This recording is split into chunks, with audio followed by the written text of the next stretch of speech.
Hello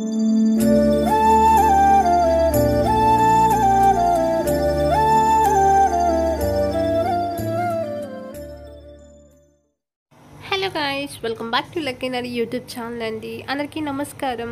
so ఇప్పుడు దాకా మన ఛానల్ని సబ్స్క్రైబ్ చేసుకోలేదు, please do like, share and subscribe to my YouTube channel. So ఈరోజు రెసిపీ వచ్చేసి గార్లిక్ బటర్ చీజ్ ఎగ్ అండి.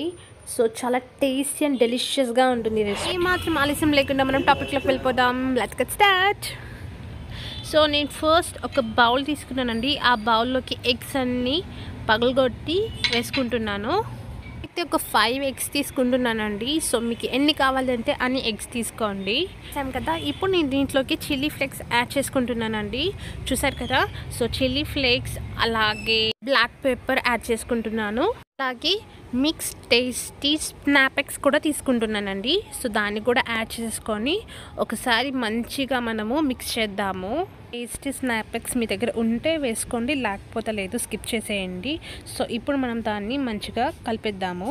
కేక్ బ్యాటర్ని ఏ విధంగా అయితే మిక్స్ చేస్తామో అదే విధంగా అంతే స్మూత్గా మంచిగా ఎగ్స్ని మిక్స్ చేయండి. ఈ విధంగా రాకూడదండి, ఇంకా స్మూత్గా ఉండాలి. మనం కేక్ బ్యాటరీ ఏ టైప్లో ఉంటుందో అదే టైప్లో రావాలండి. సో ఇంకా మంచిగా కలపండి. చూసారు కదా, ఈ విధంగా రావాలండి. ఇప్పుడు పర్ఫెక్ట్గా బ్యాటరీ అనేది ప్రిపేర్ అయినట్టు. సో ఇంకా బ్యాటరీ ప్రిపేర్ అయింది కాబట్టి ఇప్పుడు స్టవ్ ఆన్ చేసేసుకొని కడాయి పెట్టేసుకున్నాము. కడాయిలోకి ఒక 2 టేబుల్ స్పూన్ ఆయిల్ అనేది యాడ్ చేసేసుకుందామండి. యాడ్ చేసుకున్న తర్వాత కొంచెం ఆయిల్ హీట్ అవనియండి. ఆయిల్ కూడా హీట్ అయిపోయిందండి. ఇప్పుడు మనం ఇప్పుడు దాకా ప్రిపేర్ చేసుకున్న బ్యాటరీ ఇప్పుడు దీంట్లో యాడ్ చేసేసుకుందాము. ఇప్పుడు ఎగ్ అనేది మంచిగా ఫ్రై అవ్వాలండి. ఇప్పుడు నేను ఏ విధంగా అయితే వాటిని చిన్న చిన్న పీసెస్గా కట్ చేస్తున్నానో అదే విధంగా మీరు చేసుకునే టైంలో అలాగే కట్ చేయండి. పాలకి మీగడ ఎలా తయారవుతుందో ఆ విధంగా ఉందండి. సో వాటిని చిన్న చిన్న పీసెస్గా కట్ చేసుకోండి. ఇప్పుడు ఏ గరిటెతో చూసారు కదా, ఈ విధంగా చిన్న చిన్న పీసెస్గా రావాలండి. ఇప్పుడు ఒక 2 మినిట్స్ కుక్ చేసేసుకొని వేరే బౌల్లోకి ట్రాన్స్ఫర్ చేసేసుకుందాము. అదే బౌల్లో ఒక టేబుల్ స్పూన్ బటర్ అనేది యాడ్ చేసేసుకుందామండి. అలాగే 2 టేబుల్ స్పూన్ ఆయిల్ కూడా యాడ్ చేసేసుకోండి. ఆయిల్ కూడా యాడ్ చేసేసుకున్నామండి. సో కొంచెం హీట్ అయిన తర్వాత నేను కట్ చేసి పెట్టుకున్న గార్లిక్ అనేది యాడ్ చేసేసుకున్నానండి. ఒకసారి మంచిగా గరిటెతో కలిపెట్టేసిద్దాం వాటిని. అలాగే సన్నగా కట్ చేసి పెట్టుకున్న 3 చిల్లీస్ని నేను తీసుకున్నానండి. సో వాటిని సన్నగా కట్ చేసి పెట్టుకుని అవి కూడా యాడ్ చేసేసుకున్నాను. వాటిని కూడా మంచిగా మిక్స్ అయ్యేలాగా కలిపెట్టేసుకుందాము.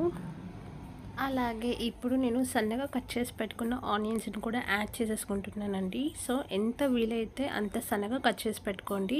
నేనైతే ఒకే ఒక ఆనియన్ తీసేసుకున్నాను. సో పచ్చి వాసన లేకుండా గోల్డెన్ బ్రౌన్ కలర్ వచ్చేంత వరకు ఫ్రై చేసుకోండి ఆనియన్స్ని. ఆనియన్స్ అనేది బ్రౌన్ కలర్లో మంచిగా కుక్ అయిపోయిందండి. ఇప్పుడు మనం స్పైసెస్ని యాడ్ చేసేసుకుందాము. నేనైతే 1/2 టేబుల్ స్పూన్ కారం యాడ్ చేసుకున్నానండి. అలాగే 1 టేబుల్ స్పూన్ అనేది సాల్ట్ యాడ్ చేసుకున్నాను.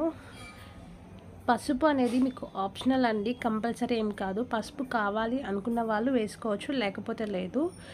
నేనైతే పసుపు కొంచెం యాడ్ చేసేసుకున్నాను, చిటికెడంతా యాడ్ చేసుకున్నాను. ఈ స్పైసెస్ అన్నీ మంచిగా మిక్స్ అయ్యేలాగా గరిటెతో కలిపెట్టేసేద్దాము. ఆనియన్స్కి మంచిగా పట్టాలండి ఈ స్పైసెస్. సో మంచిగా గరిటెతో కలిపెట్టేసి ఒక 1 మినిట్ కుక్ అయితే చాలు. స్పైసెస్ అన్నీ ఆనియన్స్కి మంచిగా పట్టేసేయండి. ఇప్పుడు మనము ముందుగా ఫ్రై చేసి పెట్టుకున్న ఎగ్స్ అన్నీ ఇప్పుడు యాడ్ చేసేసుకొని ఒకసారి మంచిగా కలిపెట్టేసేద్దాము గరిటెతో.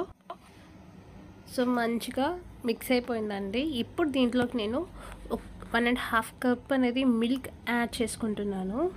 ఇప్పుడు 1 కప్ మిల్క్ మాత్రమే యాడ్ చేసామండి. ఇంకా 1/2 కప్ అనేది మిక్స్ అయిన తర్వాత కొంచెం కుక్ అయిన తర్వాత మిగతా 1/2 కప్ అనేది యాడ్ చేసుకుందాము.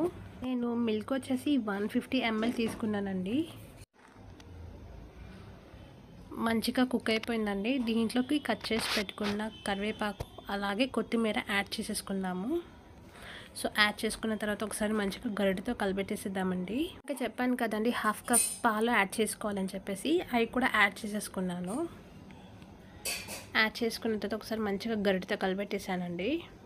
లాస్ట్ టచ్ అండి. సో మనం చీజ్ని మంచిగా గ్రేట్ చేసి వేసేసుకుందాము. అంతేనండి, చాలా టేస్టీగా డెలిషియస్గా ఉంటుంది ఈ రెసిపీ. ఒకసారి తప్పకుండా మీరు కూడా ట్రై చేయండి. మీకు ఎలా వచ్చిందో నాకు కామెంట్లో చెప్పండి. మూత పెట్టేసేద్దాం. ఒక ప్లేట్లోకి సర్వ్ చేసుకొని చూపిస్తాం. తినండి, ఎంతో టేస్టీ అయిన garlic butter cheese egg ready అయిపోయిందండి. సో ఇప్పటిదాకా మన ఛానల్ని ఎవరైతే సబ్స్క్రైబ్ చేసుకోలేదో please do like, share and subscribe to my YouTube channel. Your next vlog. Bye.